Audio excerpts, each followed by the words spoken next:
السلام علیکم۔ ہم اس وقت احد کے میدان میں موجود ہیں اور یہ پیچھے سارا احد کا پہاڑ ہے۔ یہ احد کا پہاڑ ہے جس کے کافی فضائل بھی ہیں، اور یہاں پر جو جنگ احد ہوئی تھی اور شروع میں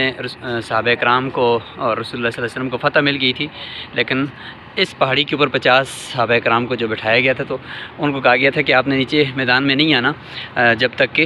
ہمیں اگر فتح بھی مل جاتی ہے پھر بھی نہیں آنا۔ لیکن ان کا آپس میں اختلاف ہو گیا تھا کہ اب تو فتح ہو چکی ہے لہٰذا نیچے جانا چاہیے، تو اس میں کچھ نیچے چلے گی اور بقیہ حضرت خالد بن ولید اس وقت مسلمان نہیں ہوئے تھے، تو انہوں نے وہ اس کفار کی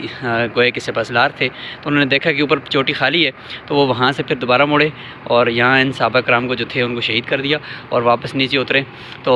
آگے تو صحابہ کرام جنگ کے لیے تیار نہیں تھے، کیونکہ وہ تو انہوں نے سمجھا کہ بھائی ہمیں فتح ہوگی، کفار بھاگ گئے، لیکن کفار نے پیچھے سے آ کر یہاں پہ حملہ کیا اور پھر 70 صحابہ کرام شہید ہو گئے۔